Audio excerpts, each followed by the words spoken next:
January 28th, 2021. This will be the first official meeting of 2021 for the City of Troy Ethics Commission. For roll call purposes, I'll note the appearances of Ryan Manley, Steve Muller, Paul McCarthy, and Peter Kehoe, all via Zoom. Due to the current public health crisis and limited access to City Hall, all meetings of the City of Troy Ethics Commission will be via Zoom. Until further notice, recordings of said meetings will be kept and maintained by the City of Troy and will be posted on the website for viewing of the public. First order of business, I asked for a motion for, well, first, I guess we should discuss the approval of the minutes from the last meeting. I did circulate a proposed edit in the minutes. Has everyone had a chance to review that? Yeah. Okay, it was pretty. Yes. It was pretty nominal. Any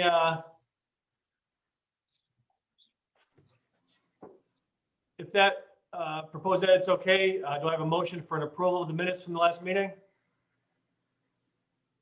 So move. Do I have a second? Second. Second, all in favor? Aye. Aye. Motion to approve the minutes from our last meeting is passed. We will also post those minutes up to the city website.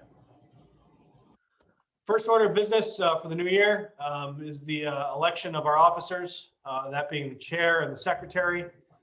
It's something we do every January. Once again, for the purposes of the chair, I've been doing this for 4 years now and probably have the institutional knowledge due to the shuffle of members that we've had every year. I'm happy to continue doing it unless someone else really wants to do it. And if someone else really wants to do it, I'm happy to step down and not do this anymore. So I nominate Ryan Manley. Okay, I assume everyone heard that. Does anyone else have any interest in serving as the chair? No? Okay.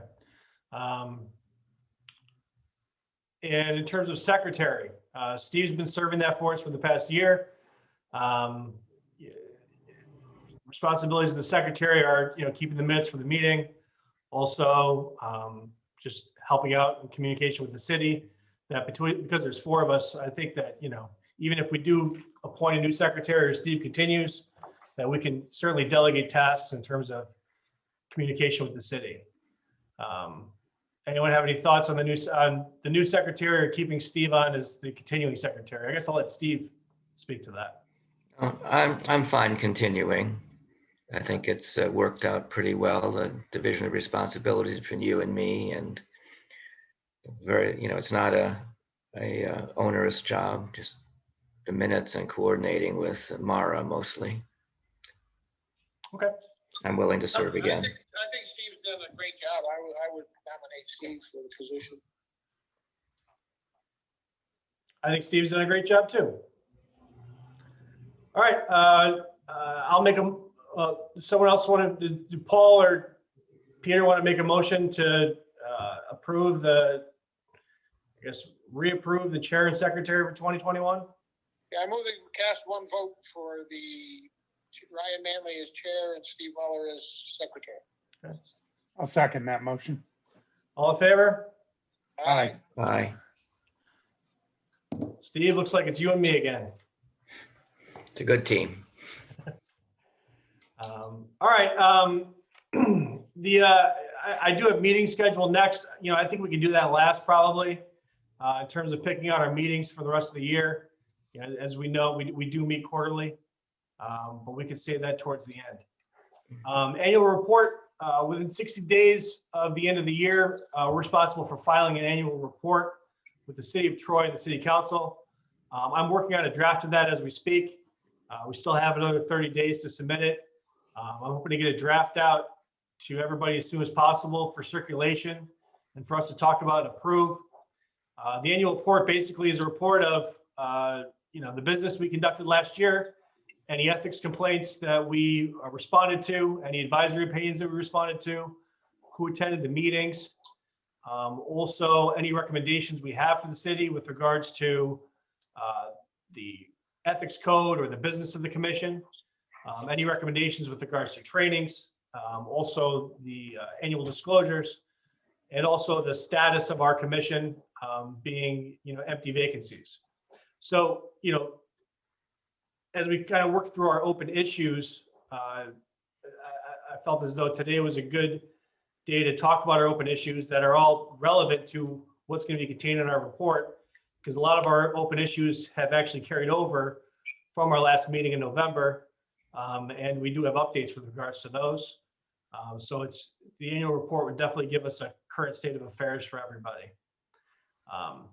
So, like I said, we'll have a better idea as to the contents of that after we talk about our open issues tonight. Moving on to open issues. First thing I would note is on our list is commission vacancies. I will note that tonight we do have 4 members of the commission attending the meeting. 4 members is the minimum for a quorum and a minimum to conduct any business. The full slate of the commission is 7 members.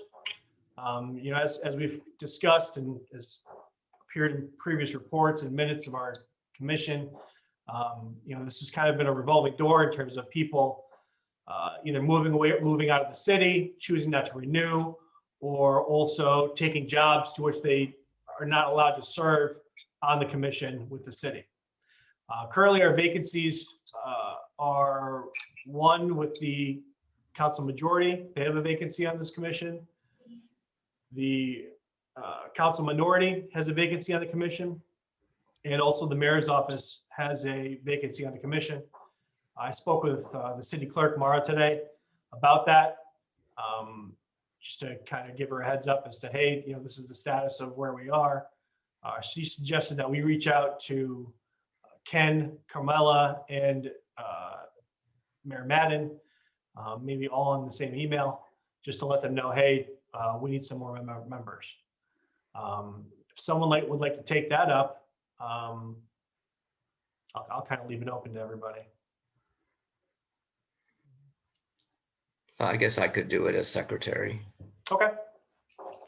So Stevie, if you want to, email Ken, Carmela, and Mayor Madden as the heads of their respective branches of our commission, that'd be great. Okay. Cool. Annual disclosures. We, in our last couple of meetings, we've had a lot of really good discussions about, the disclosure process. We've kind of gone through the history of the disclosure process and how we've kind of, since our commission has been reinvigorated with the city, we've definitely come a long way with the process, and we're very close to having a well-oiled machine here. At our last meeting, we talked about, potentially automating this process so that we're not, reviewing 200 pieces of paper with, everybody's outside employments and outside business assets, and, trying to make it easier to keep track of electronically so that eventually we could even potentially create a database that we could compare to with a list of city vendors or easily searchable spreadsheet should any questions arise with regards to potential conflicts of interest. I've been in contact with Mara from the city clerk's office about that. We've had some really good discussions. She has sent over a proposed idea for an Excel spreadsheet that basically what would happen is once the disclosure forms get sent out and filled out by everybody and sent back to the clerk's office, before she sends them to us, the clerk's office would actually generate and populate the Excel spreadsheet that would have everybody's information in there. That would be searchable and also password protected so that only we would have access to it. So Ryan, would that mean that the filings then would be digital and they're just extracting information from a digital file? They're not going to be taking a paper form and then putting the information into a spreadsheet. Is that correct? That would be the idea. The Okay. idea would be that the PDF, that traditionally the pieces of paper, the paper disclosure forms that everyone filled out, they would now be electronic. and they would be a fillable PDF that that the clerk's office would just get emailed back to them. And from there, they would be able to compile the data. Now, we still would have a responsibility under the code to actually review each disclosure form for completeness and accuracy. But as we've also talked about, being able to do that digitally would be less onerous and also easier. And easier in terms of, maintaining the data, but also being able to sift through it. So that's also something that we've talked about as well and are actually working towards. Do anyone have any comments on that?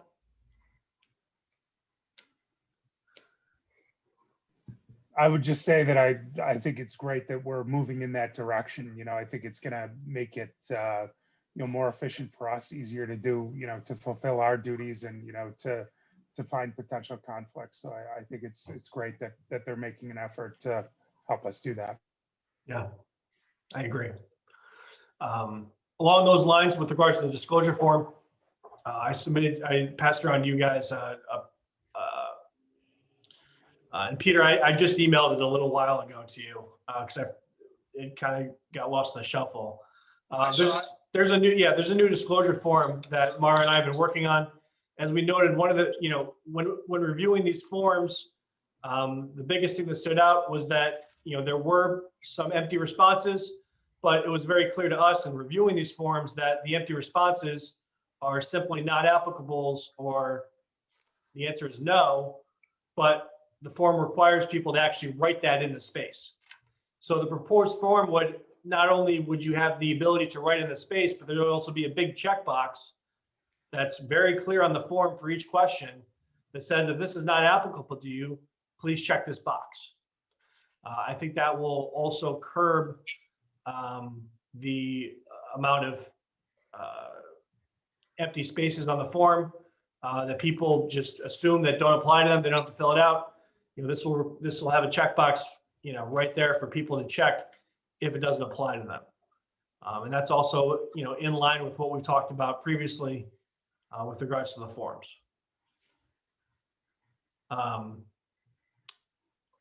Also on that note, after our last meeting, and using the letter that Raquel drafted for us, and the disclosure forms that we all tagged and identified as either having not enough information or missing information, I sent that all to Mara with a letter with my signature on it.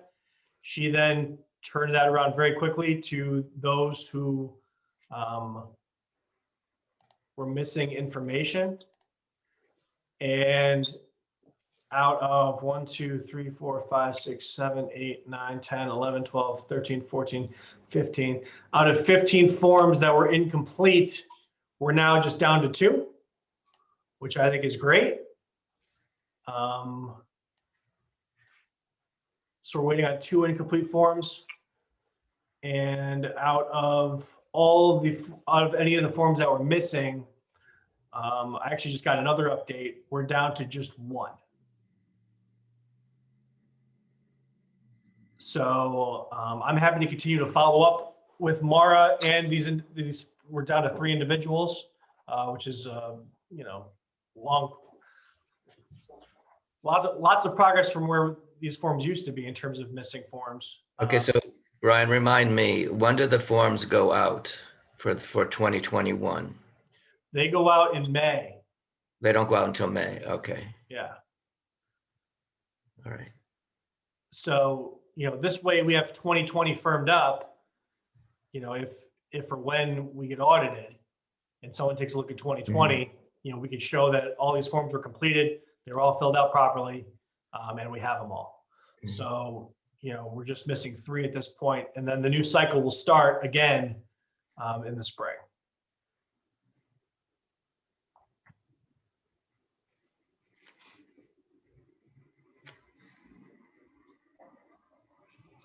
And that whole process will, in terms of where we are in terms of the disclosure forms, will all also be part of our annual report. That's all I've got on annual disclosures. Anyone have any other comments or thoughts on it? No? Okay. Moving on to trainings. We're required to, facilitate, we're required to take ethics trainings ourselves. Also, work with the city in terms of coming up with and having on file trainings with the city of Troy. There was a training through the comptroller's office end of last year that Steve and I both participated in. I believe there's other trainings on the website that if Paul and Peter, you guys want to take a look at those. They're very helpful. They're very informative with regards to the public officers law, conflicts of interest, things of that nature. And so we'll continue throughout the course of this year to keep an eye out for new trainings for us and keep us updated. With regards to training materials with the city of Troy, I had a meeting with the mayor's office in the fall where we discussed having training materials on file with the clerk's office and what those would be. They are working on it.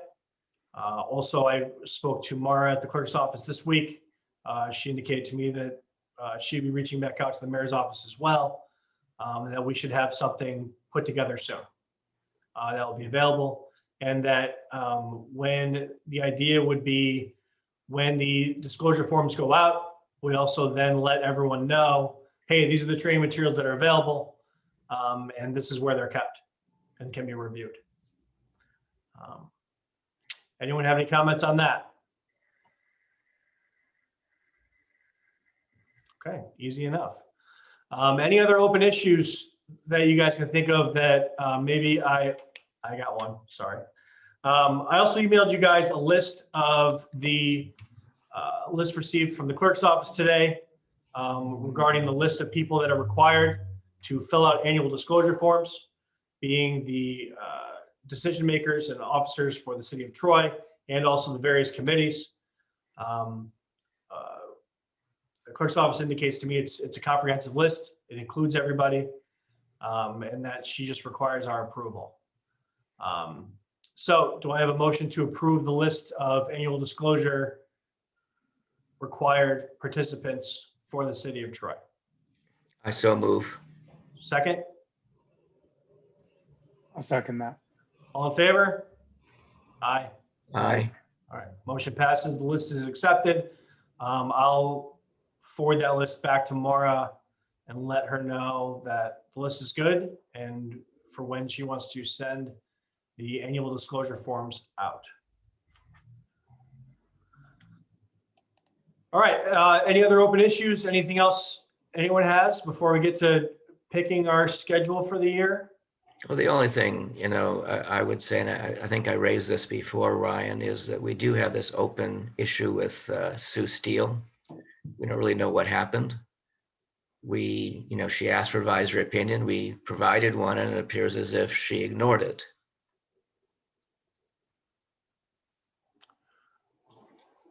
We don't know, right? We don't, I don't think we can say it was ignored. It could be, Steve, that she or the council took some type of initiative, or there was some change in her role with the housing authority, which also could have been her, if I recall the advisory opinion correctly, we indicated that if she was receiving compensation with the housing authority, that she would not be able to, or the city would be barred from working with the housing authority at that point. We don't know if there was a change in that relationship or what safeguards were put into place. So I think that that's worth asking for sure. But we just don't know. That's a good point, Steve. But I don't want to go so far as to say it was ignored yet, because we don't know. It could be that, like I said, it could be the relationship has changed or the safeguards were put into place, but it is worth following up. So if someone wanted to follow up with probably the council itself to determine what the result was, we could do that. Well, who wants to poke the hornet's nest?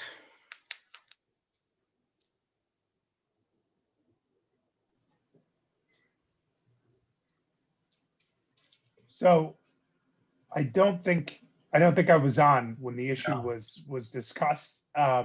If you want, I could reach out. I mean, I've got Ken Zalewski's contact information. Yeah. If you want me to send him an email and No, I hear you, Paul. I agree. I'm happy to do it. I think it makes more sense that I do, just because Right. we did all write the opinion together. My name is on it. I am more familiar with it. I appreciate you volunteering for it, but I agree, because you weren't part of the decision making for the advisory opinion. I think it makes more sense that I'll reach out. I'm happy to do that and report back to everybody. But Paul, you can be on the next one. sounds good. I'll remember this one, and it's being recorded, so it's recorded for posterity. Okay. Any other open issues anyone has? Steve, what was in our mailbox? It was a very, I think it may actually have been the digital or the printed version of what Mara was talking to you about. Okay. The final the advisory forms that had been received since our last meeting, and indication that they were the kind of the final ones to be received. It was very thin, and I should have brought it home and read it more carefully, but I figured if they were forms on the back, they're just going to end up in our file cabinet anyway. Yeah. Okay. All right. Yeah. And there aren't a lot of them. I'm happy to review the new forms that have come in. There's about 12 of them. That shouldn't take a lot of time. I'm happy to do that, because she also sent me the password for it. But in the future, when we do get our 183 or however many it is back, this summer, we'll do what we did last time. We'll divvy it up and separate them out. But it should be a lot easier this time, because it'll all be electronic. So it'll be a less onerous task for sure.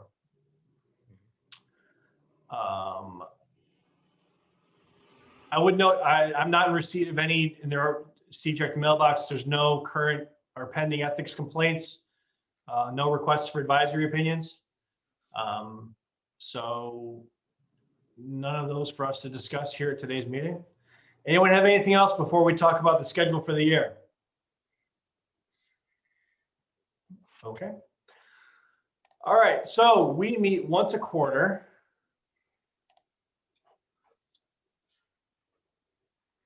March, April. So I guess the next date I would propose would be sometime in April. We are doing this via Zoom.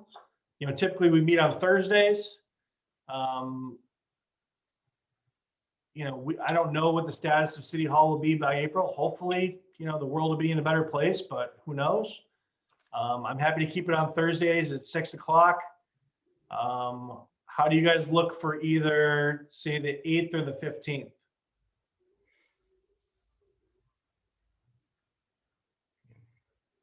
Should be okay. Yep, both look good for me. Peter? Yeah, I'm looking, Ryan, I have a monthly event on Thursday, but I forget if it's today, but I'm not sure if it's always this Thursday. Let me just take a look. Okay.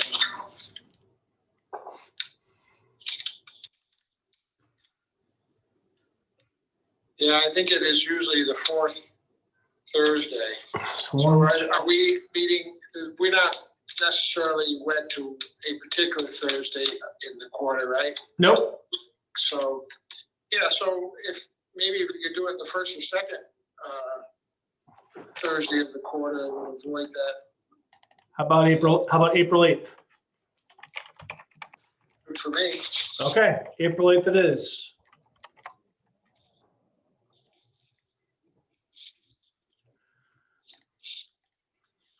That takes us to July. Peter, we could do the second Thursday in July again if that works for you, the 8th. I don't know what everyone's fourth plans are for the week. What about the 5th? What about the 15th, July 15th for everybody? Okay, with me. Peter's good? Probably. Works. Yeah, Okay. works for me.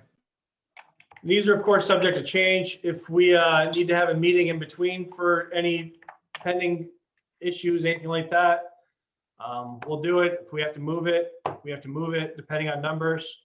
But this is just a good guidepost for us. July, August, September.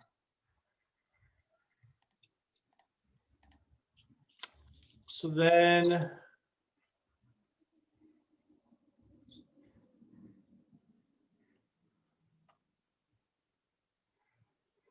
we're into October, November, December.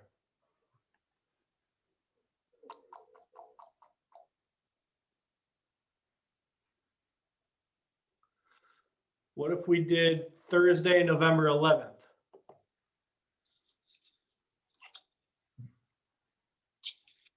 Okay for I me. think that's Veterans Day, isn't it? On Thursday, is it? Yeah. Oh, it Yeah, is? it's the 11th. Okay, let's Anyway. not do that then. How about the 18th? It's the third Thursday, Peter. Yep. Okay, November 18th. Works for me. And then if we need to have another meeting in December to wrap things up for the end of the year, we could do that. That works too. We've done that in the past as well. All right, that's all I've got. Anything else from anybody? Move to adjourn. I have a motion from Peter to adjourn. Do I have a second? Second. All right, all in favor? Aye. Aye. Aye. Meeting so adjourned. Steve, I take it you'll pass around a draft of the proposed minutes Yes, to be voted on before the next meeting or at the next meeting? right. And I'll send you a copy of the minutes for the previous meeting as approved with your change. So you have a Right. clean copy of that. Okay. Still, and I'm just writing down my action items here. Forms. And Steve, you're going to reach out about vacancies, right? Yes. Ryan, are we required to take this training annually that you mentioned earlier? Yeah, I would say so.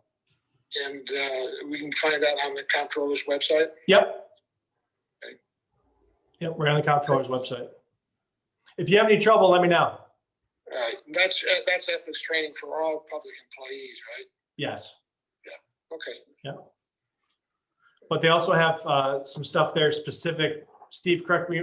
Steve, there's trainings that they're specific for ethics commissions, right, Steve?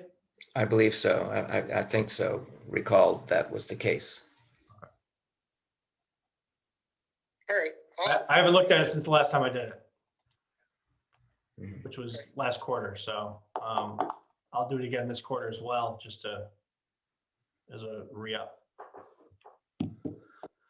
All right. With that being said, I'll end the recording and we'll call this meeting to close. Thanks, everyone.